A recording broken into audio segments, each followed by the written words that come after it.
স্বৈরাচার নিপাত যাক, গণতন্ত্র মুক্তি পাক। জুলাই আগস্টের আন্দোলনে ফাঁসিবাদ স্বৈরাচারের পতন হয়েছে, কিন্তু গণতন্ত্র এখনো পুনঃপ্রতিষ্ঠিত হয় নাই। আমাদের গণতন্ত্র পুনঃপ্রতিষ্ঠিত করতে হবে। আর গণতন্ত্র তখনই পুনঃপ্রতিষ্ঠিত হবে যখন এই দেশের সাধারণ মানুষ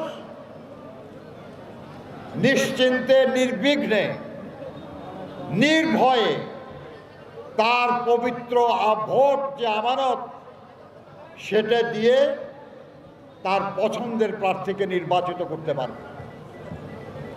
আর সেই সব নির্বাচিত প্রতিনিধিরা যখন রাষ্ট্র পরিচালনার দায়িত্ব নেবেন, তখন আমরা বলবো যে গণতন্ত্র পুনঃপ্রতিষ্ঠিত হলো। তার আগ পর্যন্ত গণতন্ত্র পুনঃপ্রতিষ্ঠার এই লড়াই চলছে।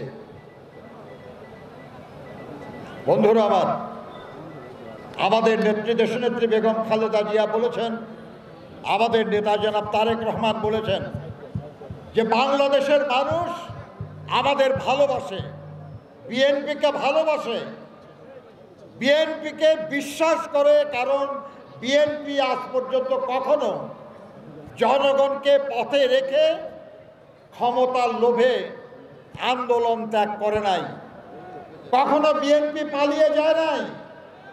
সেই জন্য মানুষ বিএনপিকে পছন্দ করে, সমর্থন করে। এই সমর্থন ধরে রাখতে হবে। জনগণের এই আকাঙ্ক্ষাটাকে লালন করতে হবে, জনগণের এই আকাঙ্ক্ষাটাকে পূরণ করার প্রস্তুতি নিতে হবে। সেই জন্যই বলা হয় জনগণকে ভালোবাসতে হবে, তাদের প্রতি বিএনপির গ্রহণযোগ্যতা আরো বাড়াতে হবে, যাতে করে তারা বিএনপিকে যে বিশ্বাস করে, ভালোবাসে, এটা তারা আরো দৃঢ় হয় এবং সেই দৃঢ় সমর্থন নিয়ে যেন আগামী দিনে আমরা এদেশের মানুষের কল্যাণ করার জন্য দায়িত্ব নিতে পারি। ক্ষমতা না, দায়িত্ব নেওয়া। এবং দায়িত্ব আমরা নিতে চাই এই কারণে যে আমার যে ভাইটা খুন হয়েছে তার পরিবারকে আমি সহযোগিতা করতে চাই। আমার যে ভাই গুম হয়েছে আমি তার মুক্তির চিন্তা করতে চাই।